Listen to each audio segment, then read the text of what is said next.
নমস্কার, আমি তুলি।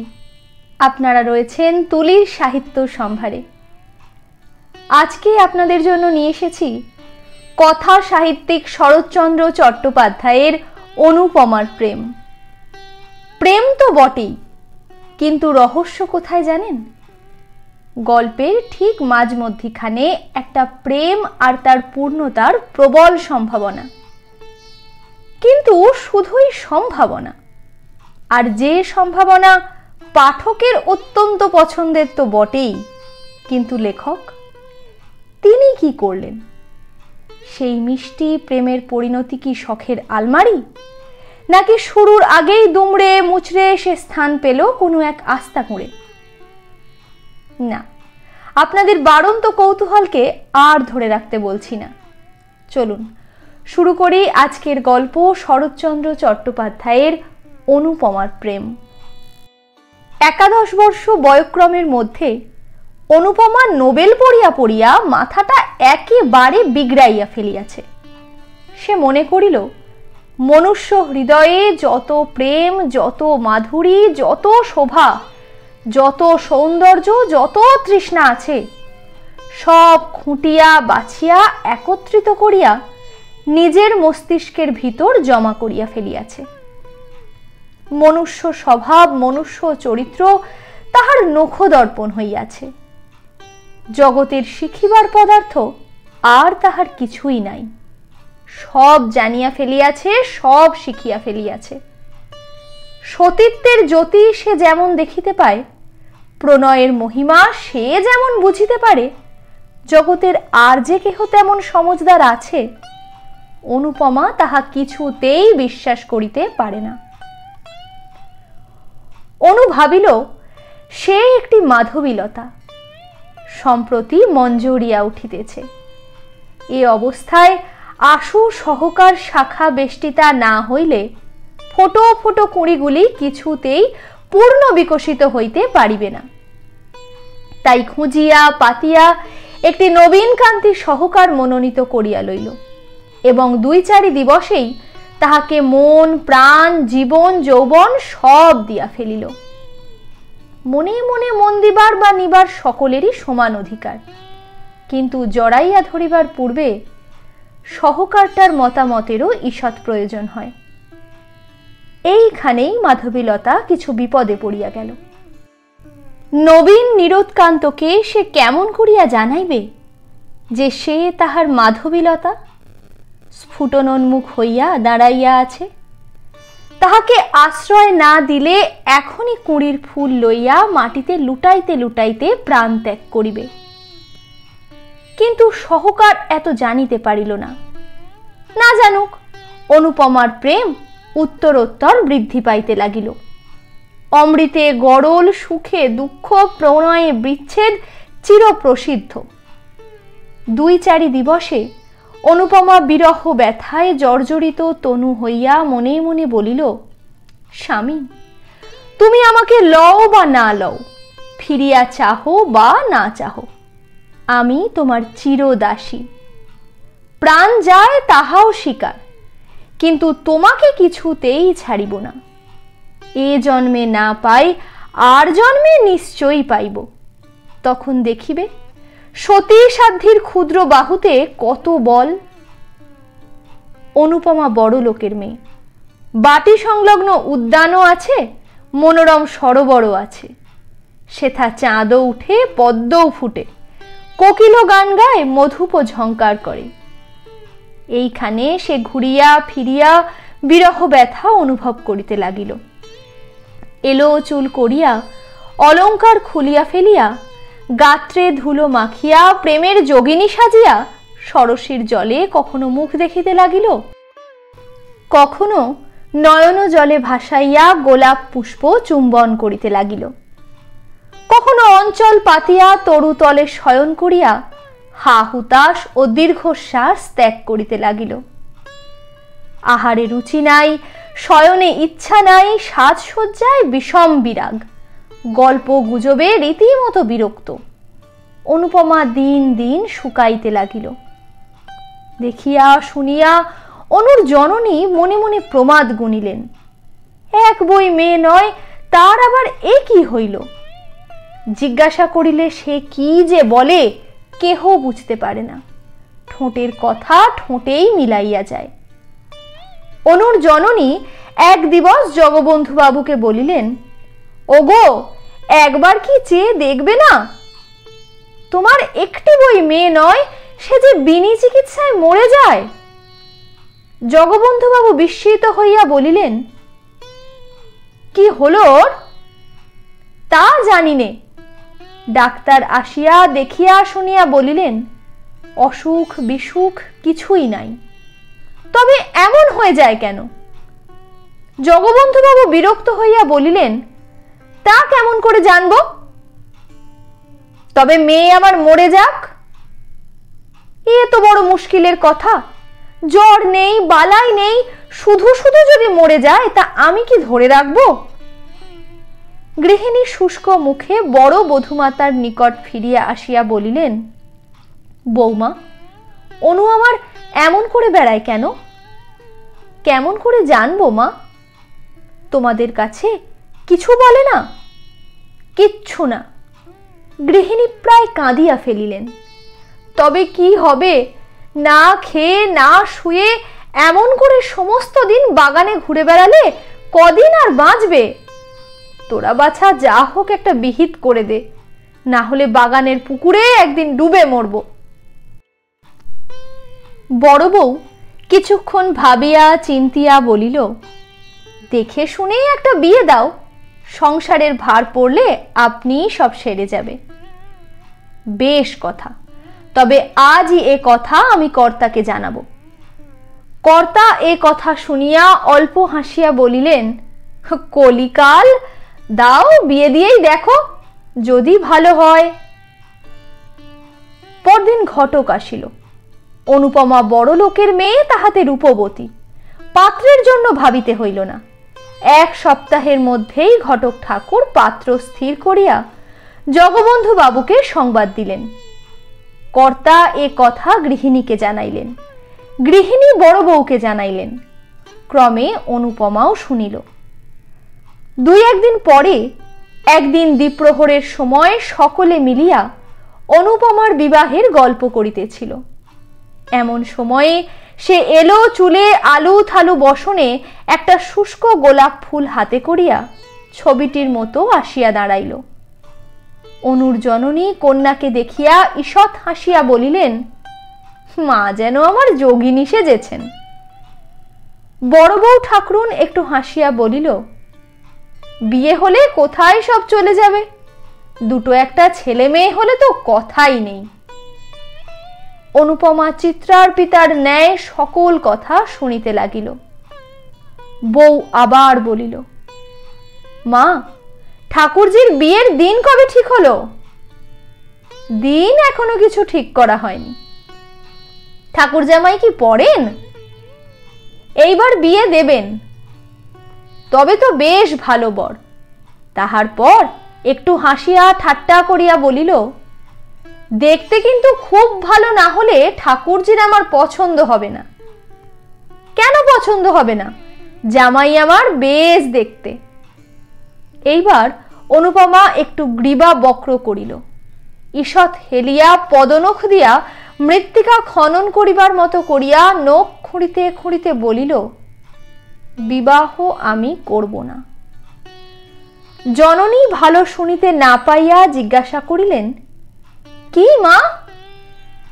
বড় বউ অনুপমার কথা শুনিতে পাইয়াছিল। খুব জোরে হাসিয়া উঠিয়া বলিল, ঠাকুরজি বলছে ও কখনো বিয়ে করবে না। বিয়ে করবে না? না, না করুক গে। অনুর জননী মুখ টিপিয়া একটু হাসিয়া চলিয়া গেলেন। গৃহিণী চলিয়া যাইলে বড় বধূ বলিল, তুই বিয়ে করবি নে?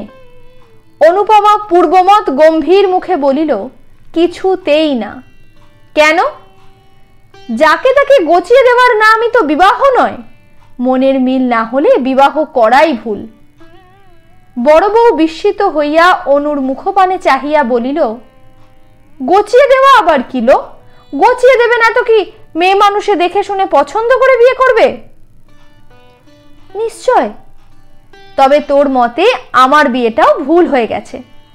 বিয়ের আগে তো তোর দাদার নাম পর্যন্ত আমি শুনিনি। সবাই কি তোমার মতো? বউ আর একবার হাসিয়া বলিল, তোর কি তবে মনের মানুষ কেউ জুটেছে নাকি? অনুপমা বধূ ঠাকুরানীর সহাস্য বিদ্রুপে মুখখানি পূর্বাপেক্ষাও চতুর্গুণ গম্ভীর করিয়া বলিল, বউ, ঠাট্টা করছো নাকি? এখন কি বিদ্রুপের সময়? কেন লো, হয়েছে কি? হয়েছে কি? তবে শোনো। অনুপমার মনে হইল তাহার সম্মুখে তাহার স্বামীকে বধ করা হইতেছে। সহসা কতলুখাঁর দুর্গে বধমঞ্চ সম্মুখে বিমলা ও বীরেন্দ্র সিংহের দৃশ্য তাহার মনে ভাসিয়া উঠিল। অনুপমা ভাবিল, তাহারা যাহা পারে সে কি তাহা পারে না? সতী স্ত্রী জগতে কাহাকে ভয় করে? দেখিতে দেখিতে তাহার চক্ষু অনৈসর্গিক প্রভায় ধকধক করিয়া জ্বলিয়া উঠিল। দেখিতে দেখিতে অঞ্চলখানা কোমরে জড়াইয়া গাছ কোমর বাঁধিয়া ফেলিল। ব্যাপার দেখিয়া বড়বধূ 3 হাত পিছাইয়া গেল। নিমেষে অনুপমা পার্শ্ববর্তী খাটের খুঁড়ো বেশ করিয়া জড়াইয়া ধরিয়া ঊর্ধ্ব নেত্রে চিৎকার করিয়া কহিতে লাগিল, প্রভু, স্বামী, প্রাণনাথ, জগৎ সমীপে আজ আমি মুক্ত কণ্ঠে স্বীকার করব, তুমিই আমার প্রাণনাথ। প্রভু, তুমি আমার, আমি তোমার। এ খাটের খুঁড়ো নয়, এ তোমার পদযুগল। আমি ধর্মসাক্ষী করে তোমাকে পতিত্বে বরণ করেছি। এখনো তোমার চরণ স্পর্শ করে বলছি, এ জগতে তুমি ছাড়া অন্য কেউ আমাকে স্পর্শও করতে পারবে না। কার সাধ্য প্রাণ থাকতে আমাদিগকে বিচ্ছিন্ন করে? মা গো জগৎজননী! বড়বধূ চিৎকার করিয়া ছুটিয়া বাহিরে আসিয়া পড়িল। ওগো দেখো গে, ঠাকুরজি কেমন ধারা করছে। দেখিতে দেখিতেই গৃহিণী ছুটিয়া আসিলেন। বউ ঠাকুরনের চিৎকার বাহির পর্যন্ত পৌঁছিয়াছিল। কি হয়েছে, হলো কি? কর্তা ও তাহার পুত্র চন্দ্রবাবু ছুটিয়া আসিলেন। কর্তা গিন্নিতে, পুত্র পুত্রবধূতে, দাস দাসীতে মুহূর্তে ঘরে ভিড় হইয়া গেল। অনুপমা মূর্ছিত হইয়া খাটের কাছে পড়িয়া আছে। গৃহিণী কাঁদিয়া উঠিলেন, অনুর আমার কি হলো? ডাক্তার ডাকো, জল আনো, বাতাস করো ইত্যাদি চিৎকারে পাড়ার অর্ধেক প্রতিবেশী বাড়িতে জমিয়া গেল। অনেকক্ষণ পর চক্ষুর উন্মিলন করিয়া অনুপমা ধীরে ধীরে বলিল, আমি কোথায়? তাহার জননী মুখের নিকট মুখ আনিয়া সস্নেহে বলিলেন, কেন মা, তুমি যে আমার কোলে শুয়ে আছো? অনুপমা দীর্ঘ নিঃশ্বাস ফেলিয়া মৃদু মৃদু কহিল, ও তোমার কোলে? ভাবছিলাম আমি আর কোথাও কোনো স্বপ্ন রাজ্যে তার সঙ্গে ভেসে যাচ্ছি। দর বিগলিত অশ্রু তাহার গণ্ড বাহিয়া পড়িতে লাগিল। জননী তাহা মুছাইতে কাতর হইয়া বলিলেন, কেন কাঁদছ মা? কার কথা বলছো? অনুপমা দীর্ঘ নিঃশ্বাস ফেলিয়া মৌন হইয়া রহিল। বড়বধূ চন্দ্রবাবুকে এক পাশে ডাকিয়া বলিল, সবাইকে যেতে বলো, আর কোনো ভয় নেই, ঠাকুরজি ভালো হয়েছে।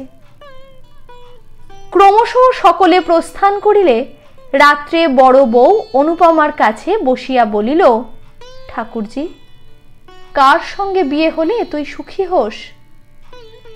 অনুপমা চক্ষু মুদ্রিত করিয়া কহিল, সুখ দুঃখ আমার কিছুই নেই, সেই আমার স্বামী।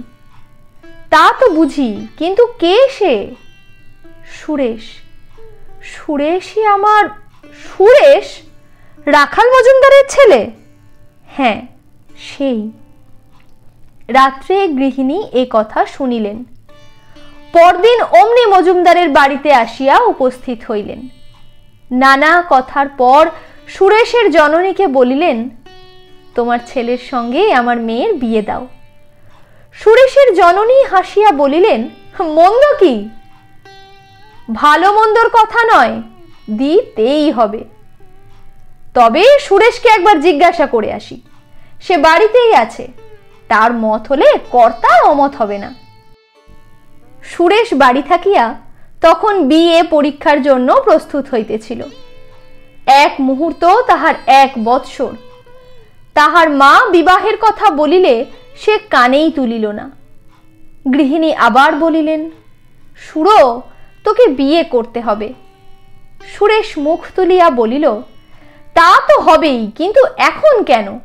পড়ার সময় ওসব কথা ভালো লাগে না। গৃহিণী অপ্রতিভ হইয়া বলিলেন, না না, পড়ার সময় কেন, এক্সামিন হয়ে গেলেই বিয়ে হবে। কোথায়? এই গাঁয়ে, জগবন্ধু বাবুর মেয়ের সঙ্গে। কি? চন্দ্রর বোনের সঙ্গে, যেটাকে খুকি বলে ডাকতো? খুকি বলে ডাকবে কেন? তার নাম অনুপমা। সুরেশ অল্প হাসিয়া বলিল, হ্যাঁ, অনুপমা। দূর, তা দূর, সেটা ভারী কুৎসিত। কুৎসিত হবে কেন? সে বেশ দেখতে। তা হোক বেশ দেখতে, এক জায়গায় শ্বশুর বাড়ি বাপের বাড়ি আমার ভালো লাগে না। কেন? তাতে আর দোষ কি? দোষের কথায় কাজ নেই। তুমি এখন যাও মা, একটু পড়ি, কিছুই এখনো হয়নি। সুরেশের জননী ফিরিয়া আসিয়া বলিলেন, সুরো তো এক গাঁয়ে কিছুতেই বিয়ে করতে চায় না। কেন? তা তো জানি নে।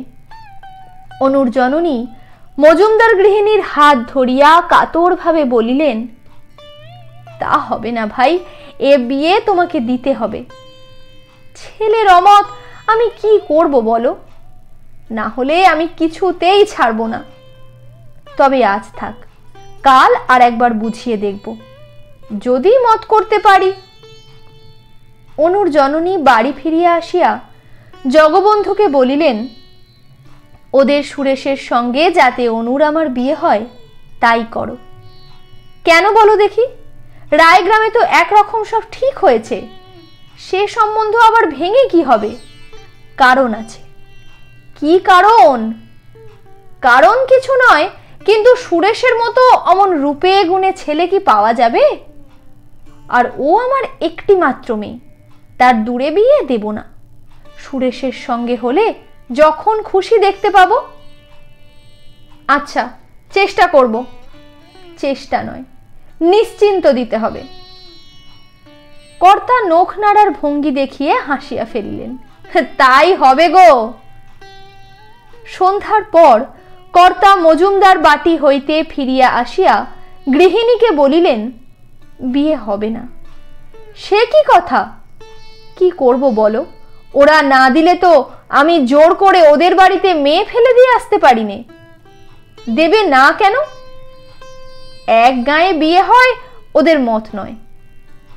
গৃহিণী কপালে করাঘাত করিয়া বলিলেন, আমার কপালের দোষ।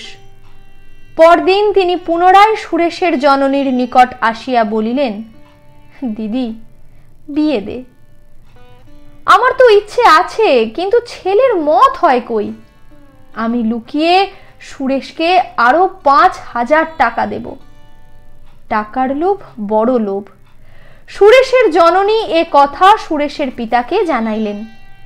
কর্তা সুরেশকে ডাকিয়া বলিলেন, সুরেশ, তোমাকে এ বিবাহ করতেই হবে। কেন? কেন আবার কি? এ বিবাহে তোমার গর্ভধারিণীর মত, আমারও মত, সঙ্গে সঙ্গে একটু কারণও হয়ে পড়েছে। সুরেশ নত মুখে বলিল, এখন পড়াশোনার সময়, পরীক্ষার ক্ষতি হবে। তা আমি জানি বাপু, পড়াশোনার ক্ষতি তোমাকে করতে বলছি না। পরীক্ষা শেষ হলে বিবাহ করো। যে আজ্ঞে। অনুর জননীর আনন্দের সীমা নাই। এ কথা তিনি কর্তাকে বলিলেন। দাস দাসী সকলকেই মনের আনন্দে এ কথা জানাইয়া দিলেন। বড় বউ অনুপমাকে ডাকিয়া বলিল, ওলো, বর যে ধরা দিয়েছে। অনু সলজ্জে ঈষৎ হাসিয়া বলিল, তা আমি জানতাম। কেমন করে জানলি? চিঠিপত্র চলতো নাকি? প্রেম অন্তর্যামী, আমাদের চিঠিপত্র অন্তরে চলতো। ধন্যী মেয়ে তুই। অনুপমা চলিয়া যাইলে বড় বধূ ঠাকুরানী মৃদু মৃদু বলিল, পাকামি শুনলে গা জ্বালা করে। আমি 3 ছেলের মা, উনি আজ আমাকে প্রেম শেখাতে এলেন।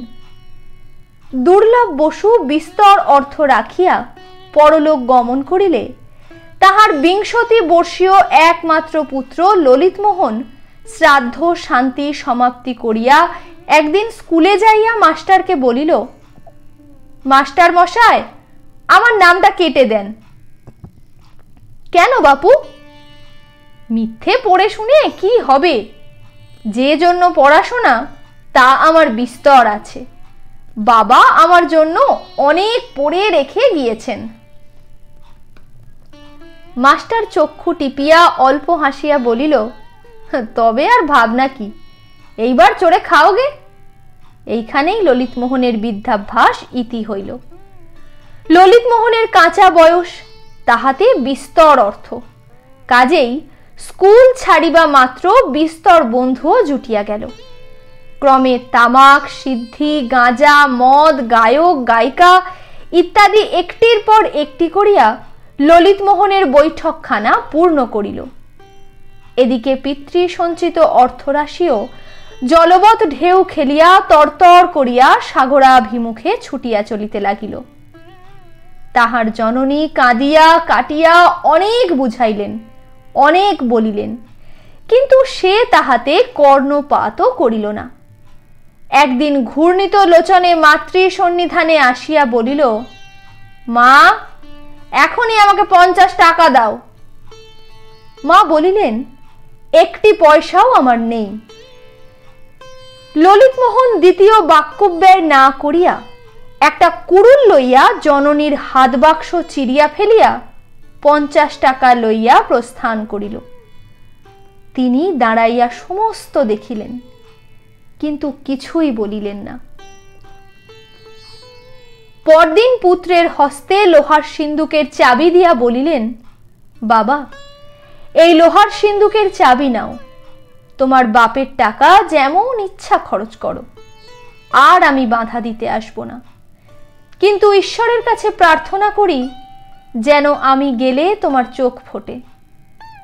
ললিত বিস্মিত হইয়া বলিল, কোথায় যাবে? তা জানি নে। আত্মঘাতী হলে কোথায় যেতে হয় তা কেউ জানে না, তবে শুনেছি সদ্গতি হয় না। তা কি করব বলো? আমার যেমন কপাল। আত্মঘাতী হবে? না হলে আর উপায় কি? তোমাকে পেটে ধরে আমার সব সুখী হলো।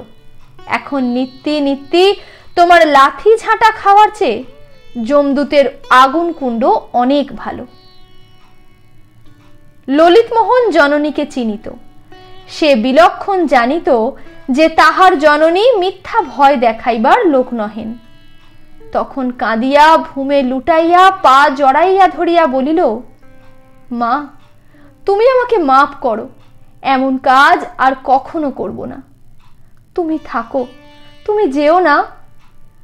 জননী রুক্ষভাবে বলিলেন, তাও কি হয়? তোমার বন্ধু বান্ধব তারা সব যাবে কোথায়? আমি কাউকে চাইনে।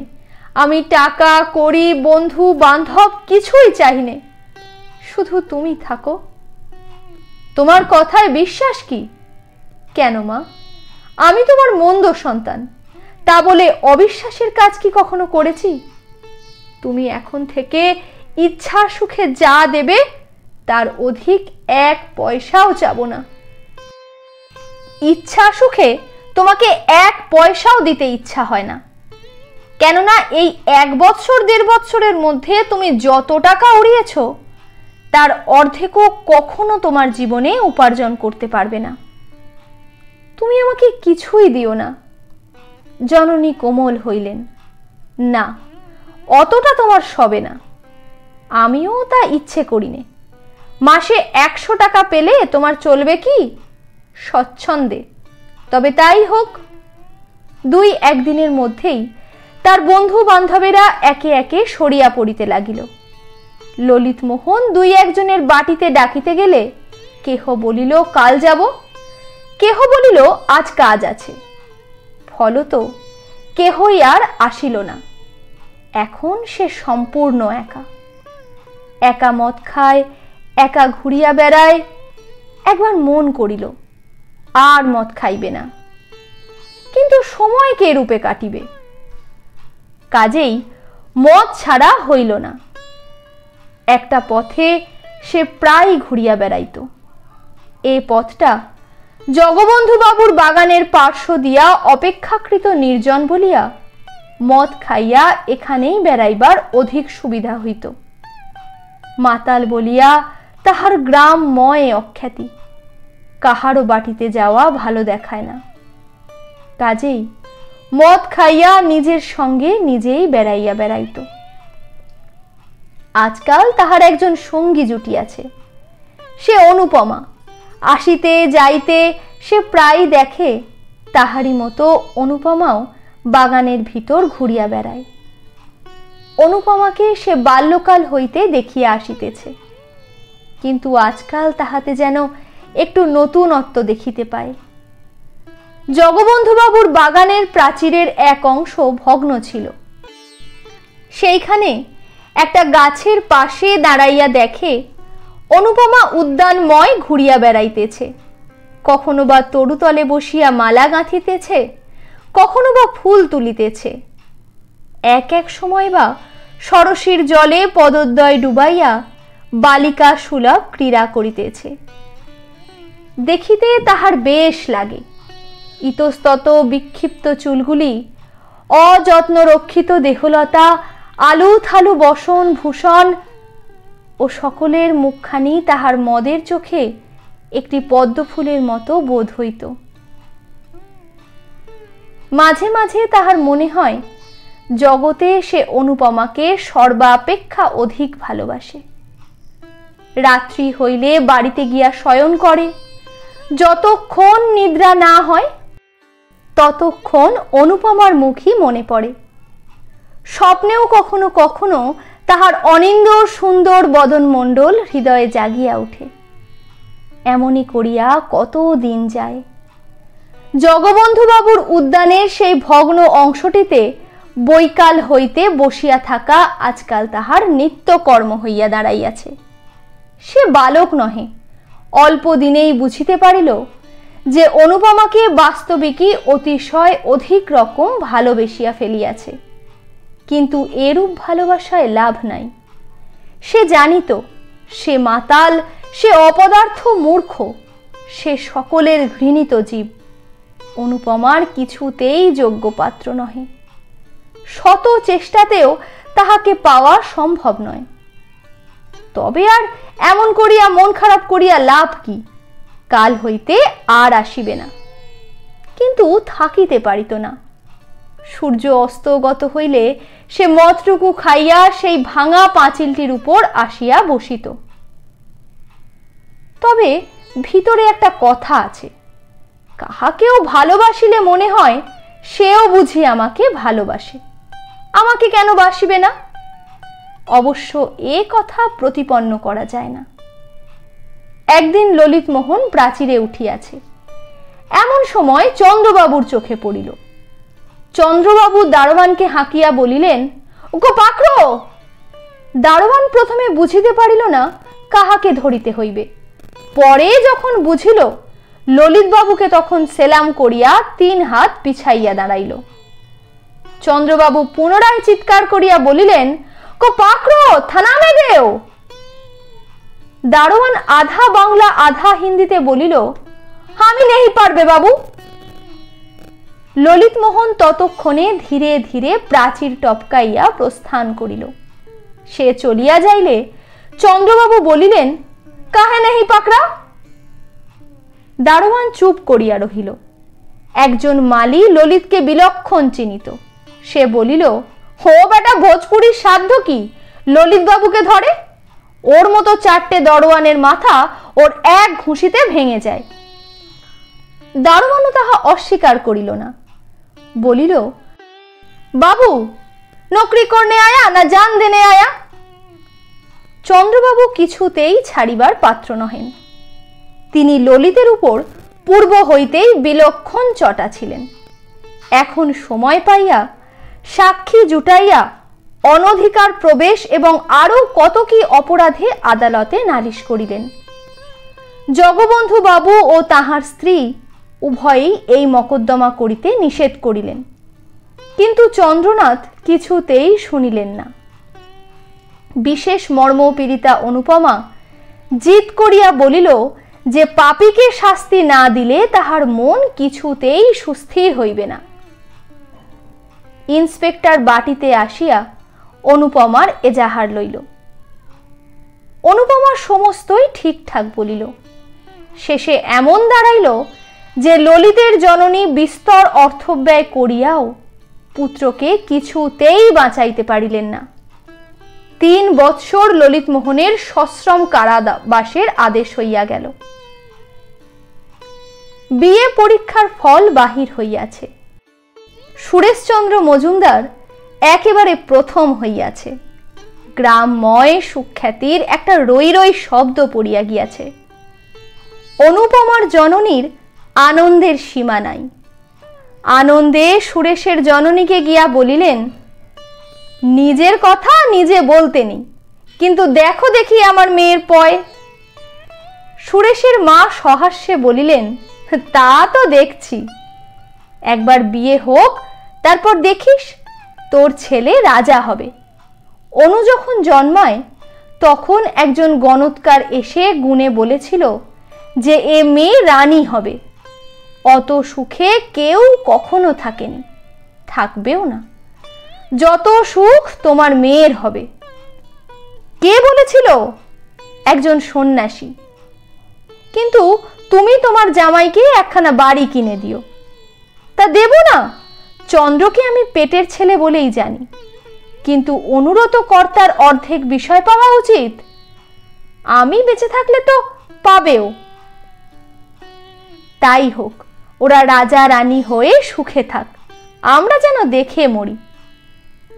2 দিন পরে রাখাল মজুমদার পুত্রকে ডাকিয়া বলিলেন, এই বৈশাখে তোমার বিবাহের দিন স্থির করলাম।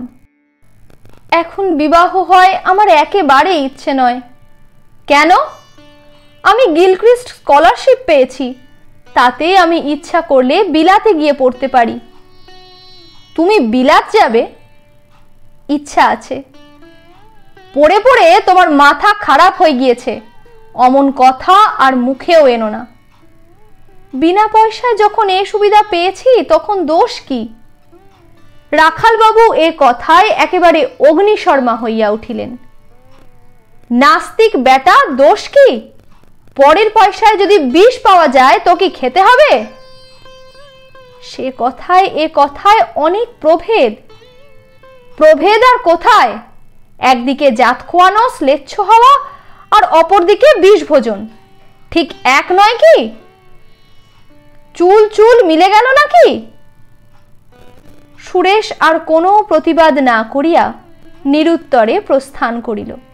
সে চলিয়া যাইলে রাখালবাবু আপনা আপনি হাসিয়া বলিলেন, বেটা পাতা দই ইংরাজি পড়ে আমাদের সঙ্গে তর্ক করতে আসে। কেমন কথাটা বললাম? পরের পয়সায় বিষ পেলে কি খেতে হবে? বাছাধনার দ্বিতীয় কথাটি বলতে পারলে না। এ অকাট্য যুক্তি কি ও কাটতে পারে? বিবাহের সমস্ত পাকা রকম স্থির হইয়া যাইলে বড় বধূ একদিন অনুপমাকে বলিলেন, কি লো, বরের সুখ্যাতি যে গ্রামে ধরে না? অনুপমা মৃদু হাসিয়া বলিল, যার সতী সাধ্যী স্ত্রী, জগতে তার সকল সুখের পথই উন্মুক্ত থাকে।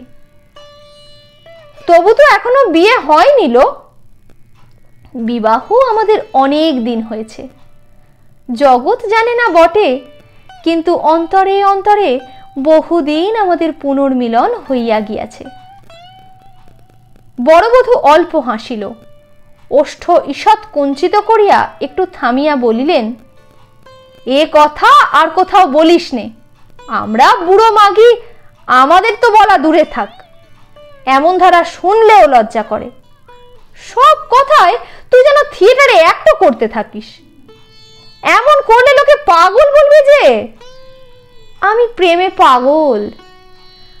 আজ 5ই বৈশাখ, অনুপমার বিবাহ উৎসবে আজ গ্রামটা তোলপাড় হইতেছে। জগবন্ধু বাবুর বাটিতে আজ ভিড় আর ধরে না। কত লোক যাইতেছে, কত লোক হাঁকাহাঁকি করিতেছে, কত খাওয়ানো দাওয়ানোর ঘটা, কত বাজনাবাদ্যের ধুম। যত সন্ধ্যা হইয়া আসিতে লাগিল, ধুমধাম তত বাড়িয়া উঠিতে লাগিল। সন্ধ্যা লগ্নেই বিবাহ, এখনই বর আসিবে। সকলেই উৎসাহে আগ্রহে উন্মুখ হইয়া আছে। কিন্তু বর কোথায়? রাখাল বাবুর বাটিতে সন্ধ্যার প্রাক্কালেই কলরব বাঁধিয়া উঠিয়াছে। সুরেশ গেল কোথায়? এখানে খোঁজ, ওখানে খোঁজ, এদিকে দেখ, ওদিকে দেখ, কিন্তু কেহই সুরেশকে খুঁজিয়া বাহির করিতে পারিতেছে না। কুসংবাদ পৌঁছিতে বিলম্ব হয় না। বজ্রাগ্নির মতো এ কথা জগবন্ধু বাবুর বাটিতে উড়িয়া আসিয়া পড়িল। বাড়ি শুদ্ধ লোক সকলেই মাথায় হাত দিয়া বসিয়া পড়িল। সে কি কথা? 8টার সময় বিবাহের লগ্ন, কিন্তু 9টা বাজিতে চলিল, কোথাও বরের সন্ধান পাওয়া যাইতেছে না। জগবন্ধু বাবু মাথা চাপড়াইয়া ছুটাছুটি করিয়া বেড়াইতে লাগিলেন। গৃহিণী কাঁদিয়া আসিয়া তাহার নিকটে পড়িলেন। কি হবে গো? কর্তার তখন অর্ধক্ষিপ্ত অবস্থা। তিনি চিৎকার করিয়া বলিয়া উঠিলেন, হবে আমার শ্রাদ্ধ? আর কি হবে? এই হতভাগা মেয়ের জন্য বৃদ্ধ বয়সে আমার মান গেল, যশ গেল, জাতি গেল, এখন এক ঘরে হয়ে থাকতে হবে। কেন মরতে বুড়ো বয়সে তোমাকে আবার বিয়ে করেছিলাম? তোমারই জন্য আজ এই অপমান। শাস্ত্রে আছে, স্ত্রী বুদ্ধি প্রলয়ঙ্করী। তোমার কথা শুনে নিজের পায়ে নিজে কুড়ুল মেরেছি। যাও, তোমার মেয়ে নিয়ে আমার সামনে থেকে দূর হয়ে যাও। আহা, গৃহিণীর দুঃখের কথা বলিয়া কাজ নেই। এদিকে এই আর ওদিকে আর এক বিপদ। অনুপমা ঘন ঘন মূর্ছা যাইতেছে। এদিকে রাত্রি বাড়িয়া চলিতেছে।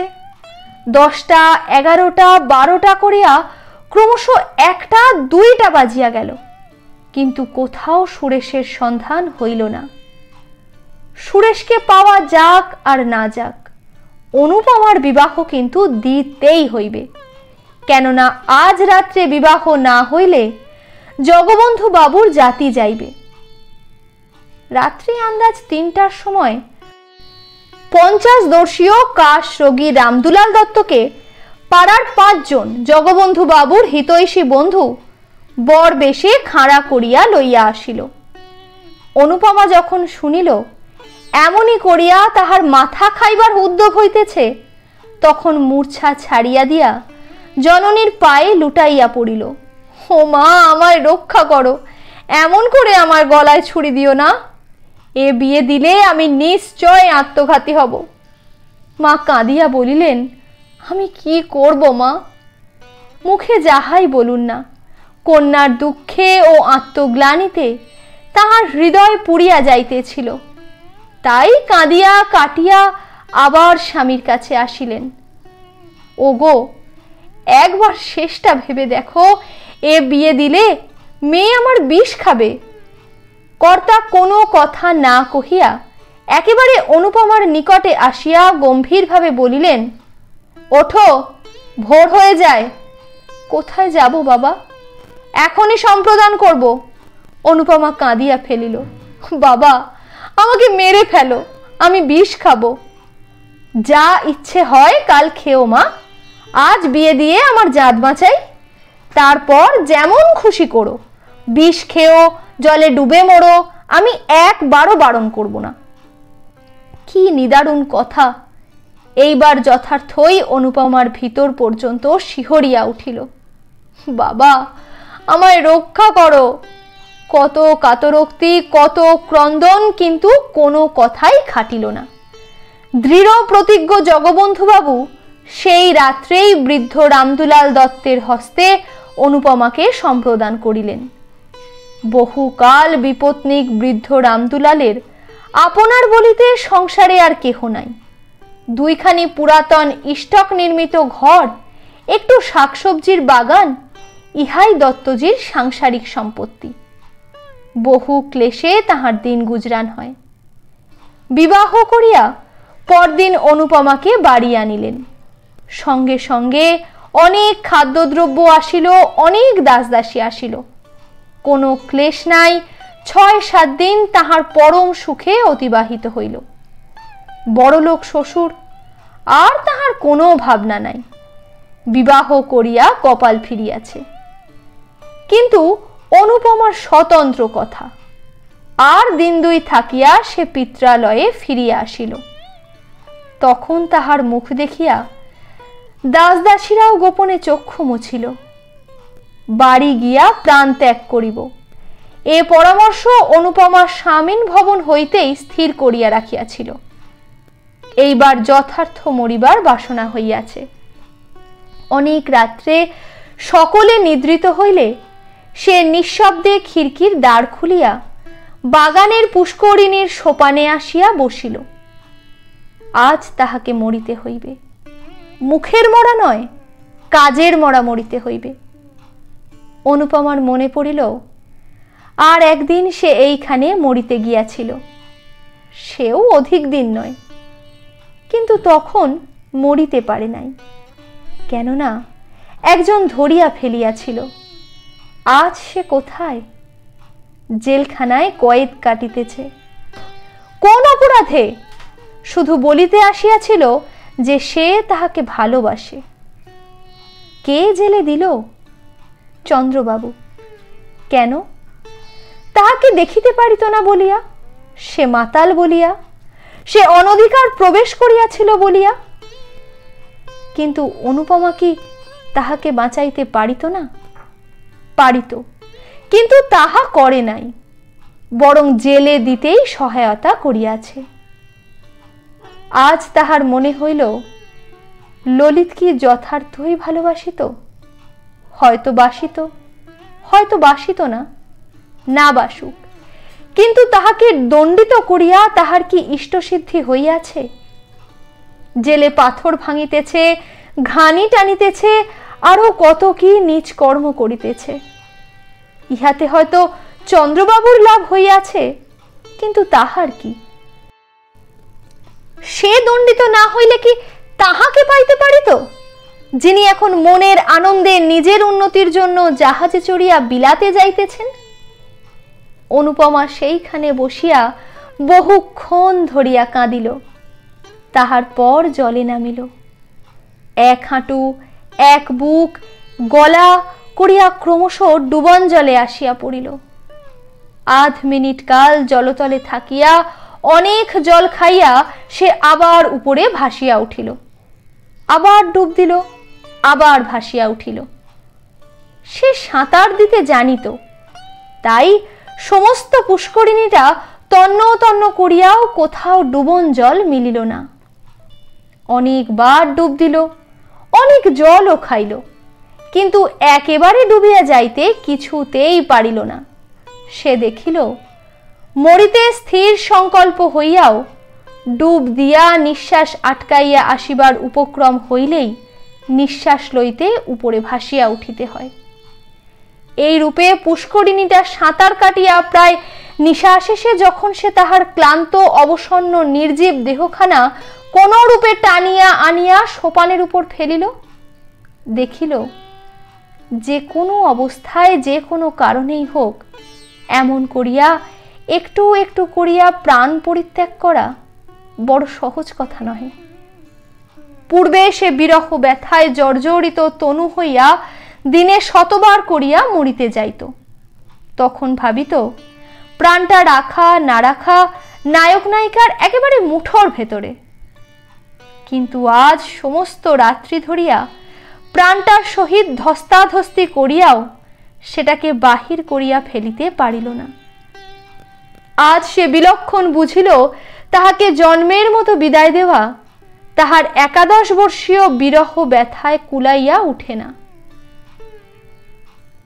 ভোরবেলায় যখন সে বাটি আসিল, তখন তাহার সমস্ত শরীর শীতে কাঁপিতেছে।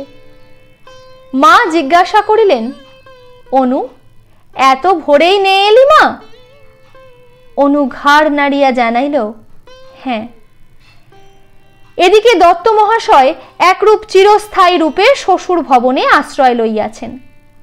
প্রথম প্রথম জামাই আদর তাহার কতকটা মিলিত, কিন্তু ক্রমশ তাহাও কম পড়িয়া আসিল। বাড়ি শুদ্ধ কেহই প্রায় তাহাকে দেখিতে পারে না। চন্দ্রনাথ বাবু প্রতি কথায় তাহাকে ঠাট্টা, বিদ্রূপ, অপদস্থ আর লাঞ্ছিত করেন।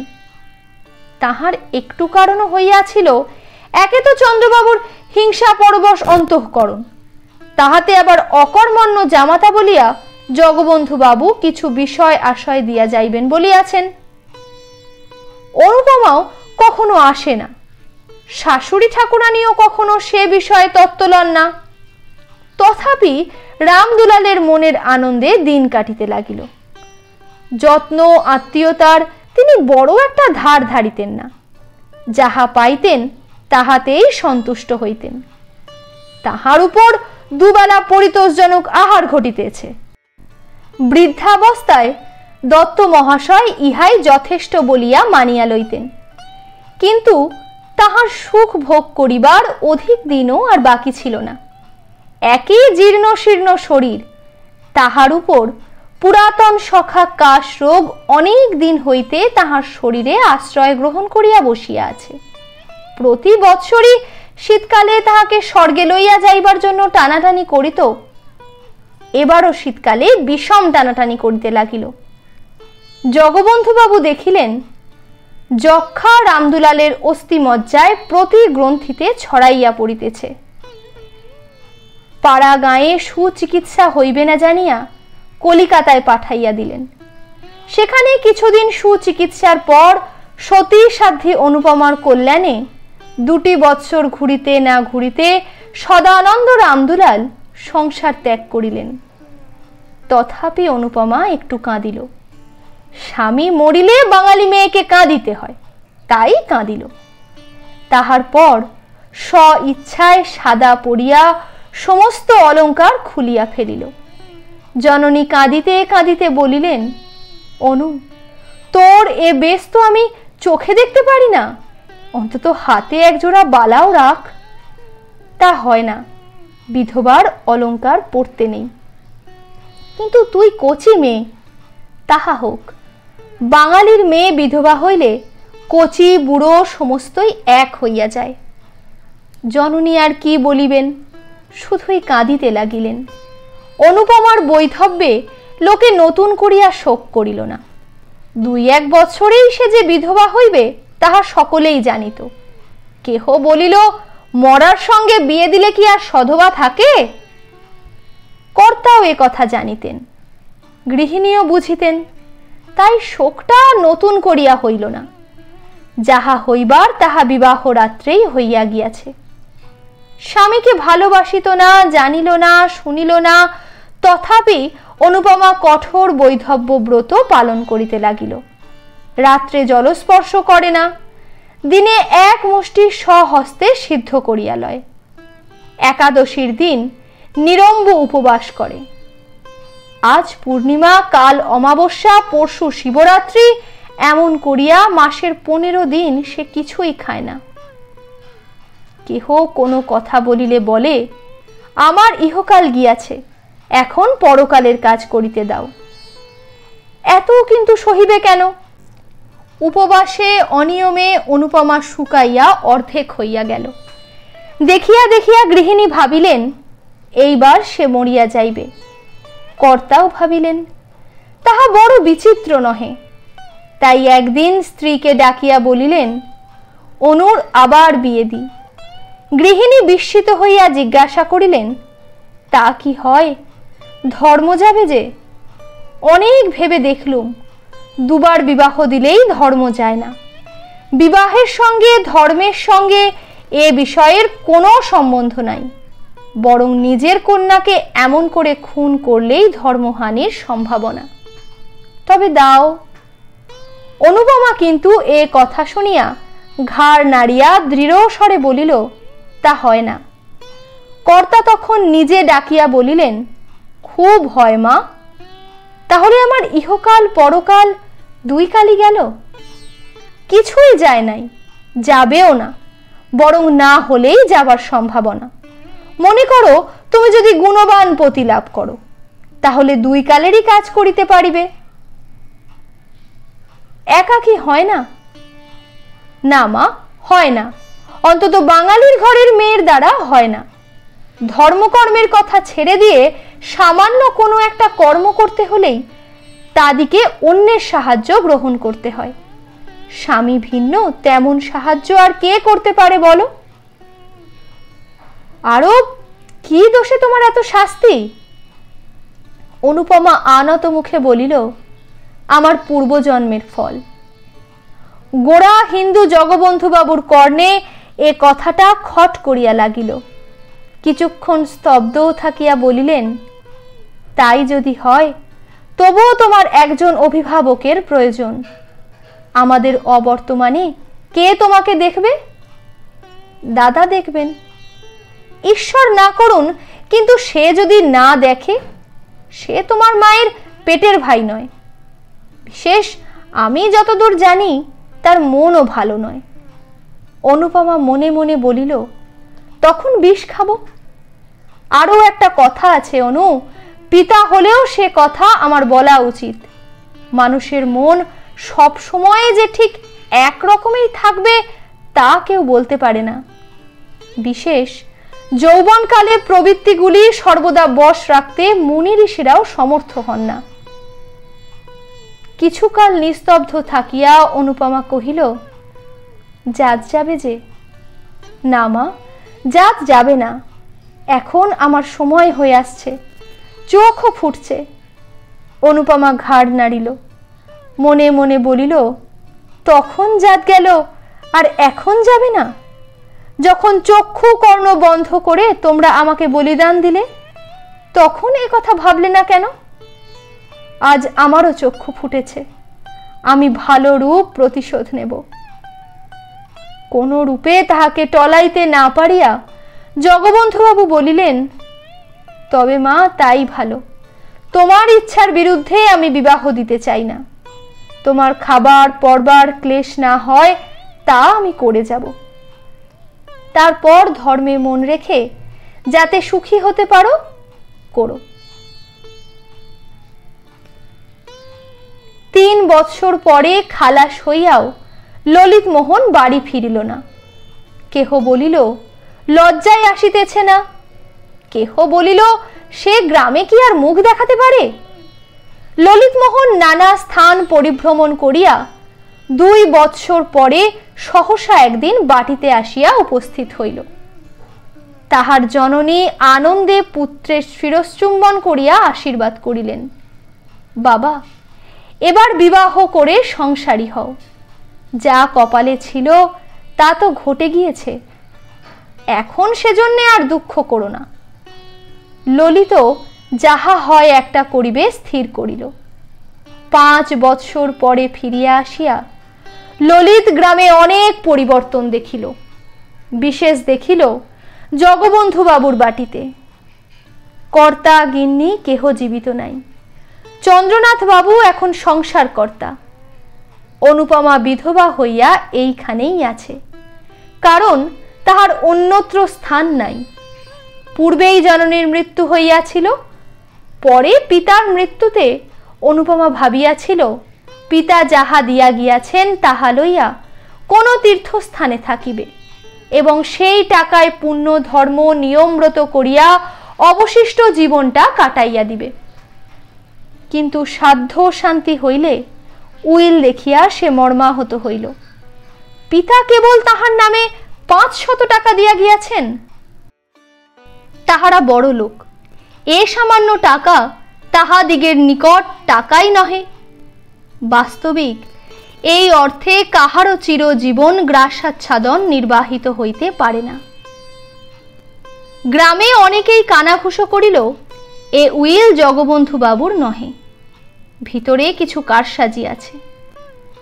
কিন্তু সে কথায় ফল কি?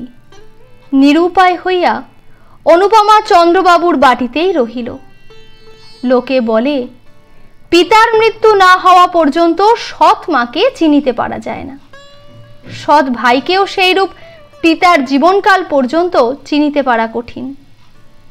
এতদিন পরে অনুপমা জানিতে পারিল তাহার দাদা চন্দ্রনাথ বাবু কি চরিত্রের মানুষ। যত প্রকার অধম শ্রেণীর মানুষ দেখিতে পাওয়া যায়, চন্দ্রনাথ বাবু তাহাদের সর্বনিকৃষ্ট। হৃদয়ে এক তিল দয়া মায়া নাই, চক্ষে এক বিন্দু চামড়া পর্যন্ত নাই।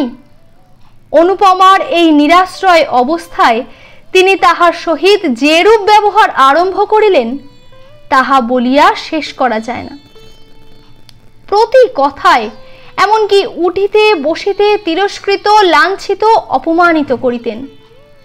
অনেক দিন হইতে তিনি অনুপমাকে দেখিতে পারেন না, কিন্তু আজকাল তো অধিক না দেখিতে পারিবার কারণ তিনি ভালো জানেন। বড় বধূ পূর্বে তাহাকে ভালোবাসিতেন, কিন্তু এখন তিনিও দেখিতে পারেন না। যখন অনু বড় লোকের মেয়ে ছিল, যখন তাহার বাপ মা বাঁচিয়া ছিল, তখন তাহার একটা কথায় 5 জন ছুটিয়া আসিত, তখন তিনিও ভালোবাসিতেন। এখন সে দুঃখিনী, আপনার বলিতে কেহ নাই, টাকা করিও নাই, পরের অন্ন না খাইলে দিন কাটে না।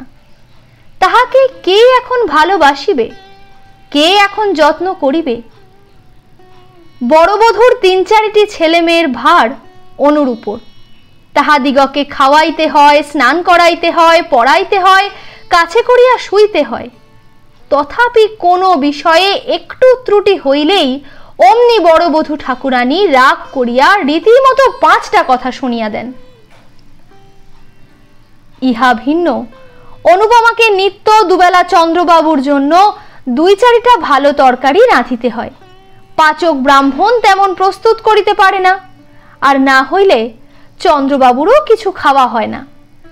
একাদশী হোক আর দ্বাদশী হোক আর উপবাসী হোক, সে রান্না তাহাকে রাঁধিতেই হয়। বিধবা হইয়া অনুপমা প্রাতঃকালে স্নান করিয়া অনেকক্ষণ ধরিয়া পূজা করিত।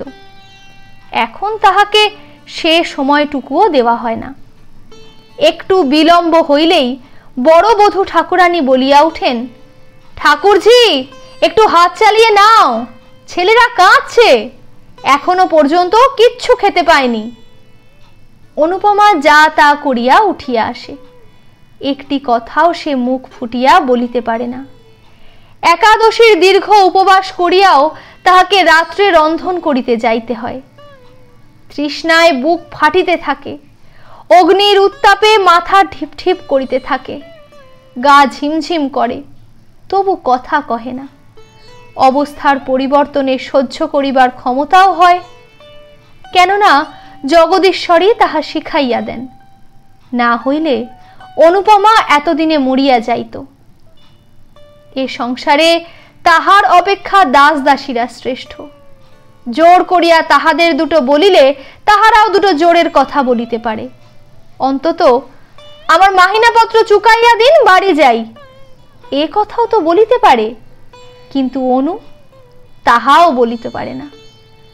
সে বিনা মূল্যের কৃতদাসী, মারো কাটো তাহাকে এখানেই থাকিতে হইবে, আর কোথাও যাইবার জো নাই। সে বিধবা, সে বড় লোকের কন্যা। অনুপমার অবস্থা বুঝাইতে পারা যায় না, বুঝিতে হয়। বাঙালির ঘরে পরান্ন প্রত্যাশিনী বিধবাই কেবল তাহার অবস্থা বুঝিতে পারিবেন, অন্যে বুঝিতে পারে না। আজ দ্বাদশী, সকাল সকাল স্নান করিয়া অনুপমা পূজা করিতে বসিল। তখনও 15 মিনিটও হয় নাই। বড় বধূ ঘরের বাহির হইতেই একটু বড় গলায় বলিলেন, ঠাকুরজি তোমার কি আজ সমস্ত দিনে হবে না? এমন করে চলবে না বাপু। অনুপমার শিবের মাথায় জল দিতেছিল, কথা কহিল না। বড় বধূ 10 মিনিট পরে পুনর্বার ঘুরিয়া আসিয়া সেইখান হইতেই চিৎকার করিলেন, অত পুণ্যি ছালায় আটবে না গো, অত পুণ্যি করো না। অত পুণ্যি ধর্মের শখ থাকে তো বনে জঙ্গলে গিয়ে করোগে, সংসারে থেকে অত বাড়াবাড়ি সইতে পারা যায় না। তথাপি অনুপমা কথা কহিল না। বড় বউ দ্বিগুণ চেঁচাইয়া উঠিলেন, বলি কেউ খাবে দাবে না না? অনুপমা হস্তস্থিত বিল্লপত্র নামাইয়া রাখিয়া বলিল, আমার অসুখ হয়েছে, আজ আমি কিছু পারবো না। পারবে না? তবে সবাই উপোস করুক। কেন, আমি ছাড়া কি লোক নেই? ঠাকুরের কি হলো? তার জ্বর হয়েছে, আর উনি ঠাকুরের রান্না খেতে পারেন? না পারেন তুমি রেঁধে দাও গে। আমি রাঁধবো? মাথার যন্ত্রণায় প্রাণ যায়, একটা কবিরাজ 24 ঘন্টা আমার পেছনে লেগে আছে, আর আমি আগুনের তাতে যাব? অনুপমা জ্বলিয়া উঠিল, বলিল, তবে সবাইকে উপোস করতে বলো গে। তাই যাক, তোমার দাদাকে এ কথা জানাই গে। আর তোমার অসুখ হবে কেন? এই নেয়ে ধুয়ে এলে, এখনই গিলবে কুটবে, আর বড় ভাইকে একটু রেঁধে খাওয়াতে পারো না? না পারি নে। বড় বউ, আমি তোমাদের কেনা বাঁধি নই যে যা মুখে আসবে তাই বলবে। আমি এসব কথা দাদাকে জানাবো। বড় বউ মুখভঙ্গি করিয়া বলিল, তাই জানাও গে, তোমার দাদা এসে আমার মাথাটা কেটে নিয়ে যাক। অনুপমা কিছুক্ষণ স্তব্ধ হইয়া রহিল। তাহার পর বলিল, তা জানি, দাদা ভালো হলে আর তোমার এত সাহস কেন? তিনি করেছেন কি? খেতে দিচ্ছেন, পড়তে দিচ্ছেন, আবার কি করবেন? সত্যি সত্যি তো আর আমাকে তাড়িয়ে দিয়ে তোমায় মাথায় করে রাখতে পারেন না। এজন্য আর মিছে রাগ করলে চলবে কেন? সমস্ত বস্তুরই সীমা আছে, অনুপমার সহিষ্ণুতারও সীমা আছে। সে এতদিন যাহা বলে নাই, আজ তাহা বলিয়া ফেলিল। বলিল, দাদা আমাকে খাওয়াবেন পড়াবেন কি? যে বাপের টাকায় তিনি খান, আমি সেই বাপের টাকায় খাই। বড় বউ ক্রুদ্ধ হইল। যদি তাই হতো, তাহলে বাপ আর পথের কাঙাল করে রেখে যেত না। পথের কাঙাল তিনি করে যাননি, তোমরাই করেছ। গ্রাম শুদ্ধ লোক সবাই জানে তিনি আমাকে নিঃসম্বল রেখে যাননি। সে টাকা দাদা চুরি না করলে আজ আমাকে তোমার মুখ নাড়া খেতে হতো না।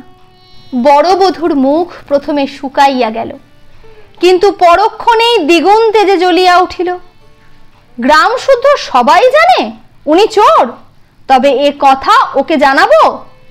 জানিও, আরো বলো যে পাপের ফল তাকে পেতেই হবে। সেদিন এমনই গেল। অবশ্য এ কথা চন্দ্রবাবু শুনিতে পাইলেন, কিন্তু কোন রূপ উচ্চবাচ্য করিলেন না। চন্দ্রনাথ বাবুর সংসারে ভোলা বলিয়া একজন ছোঁড়া মতো ভৃত্য ছিল। 5-6 দিন পরে চন্দ্রবাবু একদিন তাহাকে বাটির ভিতর ডাকিয়া আনিয়া বেদম প্রহার করিতে লাগিলেন। চিৎকার শব্দে অন্যান্য দাস দাসীরা ছুটিয়া আসিল। তখনও অসম্ভব মার চলিতেছে। অনুপমা ঘরের ভিতর পূজা করিতেছিল। পূজা ফেলিয়া সেও ছুটিয়া আসিল। ভোলার নাক মুখ দিয়া তখনও রক্ত ছুটিতেছিল। অনুপমা চিৎকার করিয়া উঠিল, দাদা করো কি, মরে গেল যে।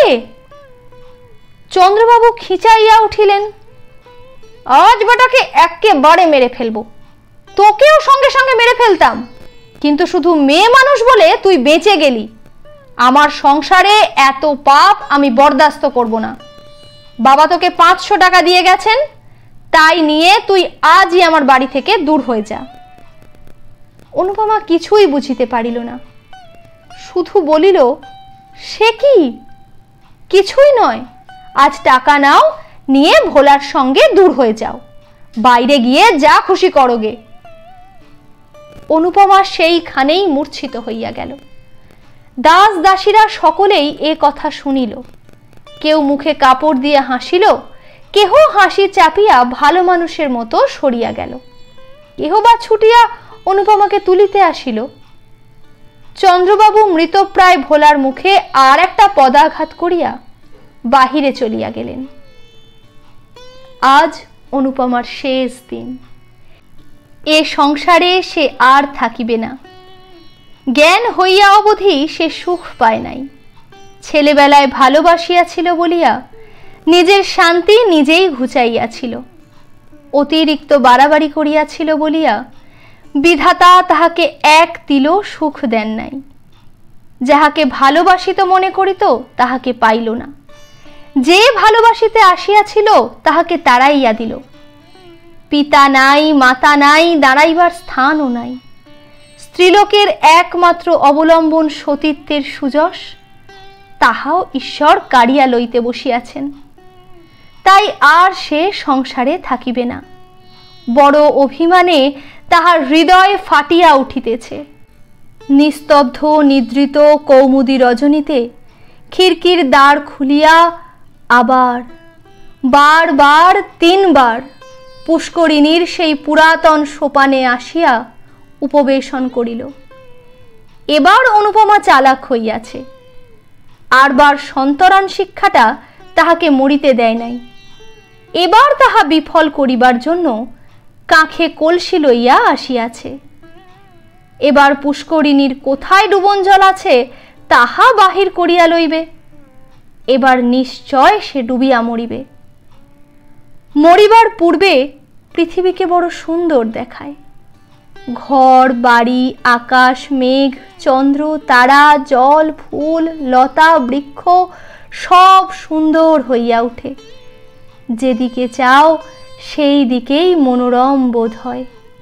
সব যেন অঙ্গুলি তুলিয়া বলিতে থাকে, মরিও না, দেখো আমরা কত সুখে আছি, তুমিও সহ্য করিয়া থাকো, একদিন সুখী হইবে। না হয় আমাদের কাছে এসো, আমরা তোমাকে সুখী করিব। অনর্থক বিধাত্রী দত্ত আত্মাকে নরকে নিক্ষেপ করিও না। মরিতে আসিয়াও মানুষ তাই অনেক সময় ফিরিয়া যায়। আবার যখন ফিরিয়া দেখে জগতে তাহার এক তিলও সুখ নাই, অসীম সংসারে দাঁড়াইবার এক বিন্দুও স্থান নাই, আপনার বলিতে একজনও নাই, তখন আবার মরিতে চাহে। কিন্তু পরক্ষণেই কে যেন ভিতর হইতে বলিতে থাকে, ছি ছি, ফিরিয়া যাও, এমন কাজ করিও না। মরিলেই কি সকল দুঃখের অবসান হইল?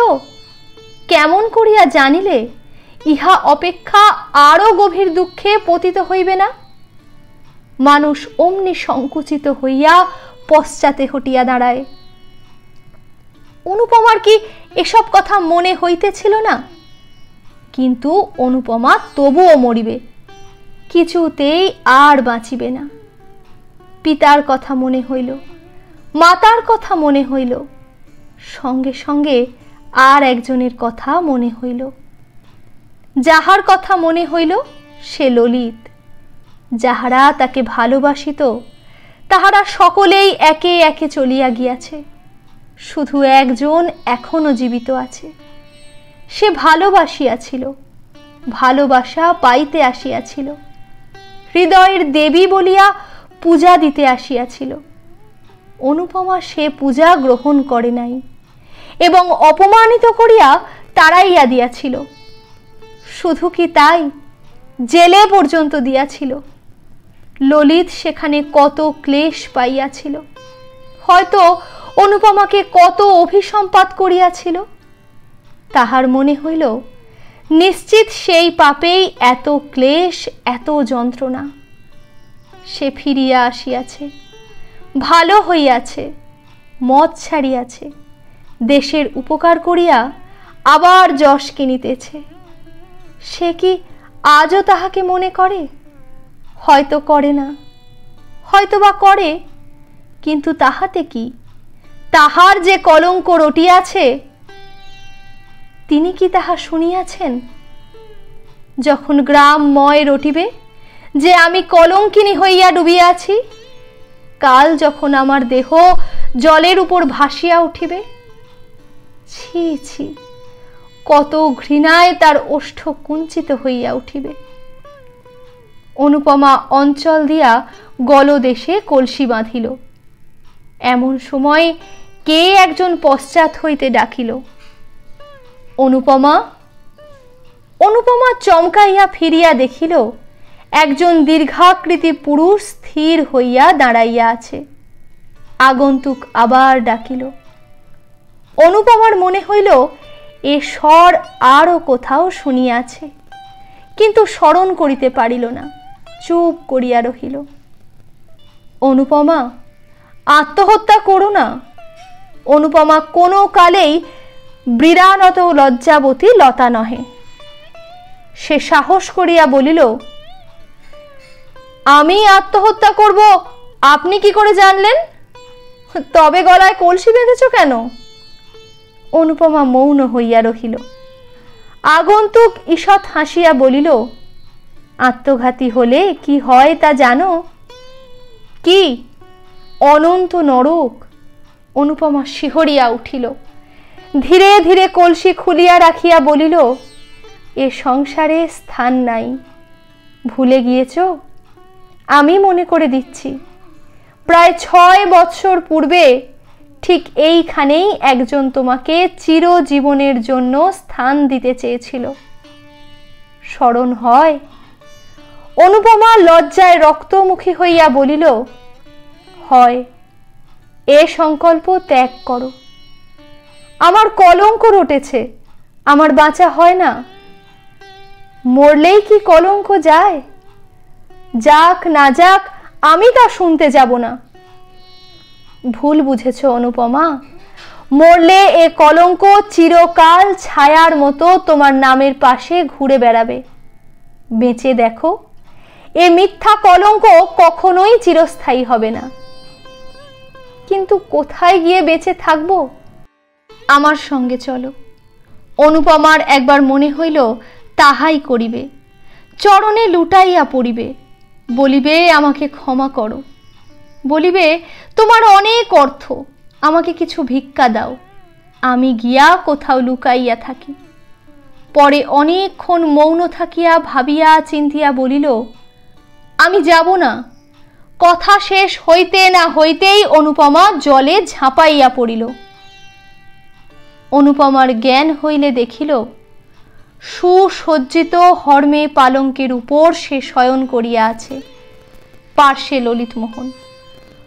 অনুপমা চক্ষুরুন্মিলন করিয়া কাতর স্বরে বলিল, কেন আমাকে বাঁচালে?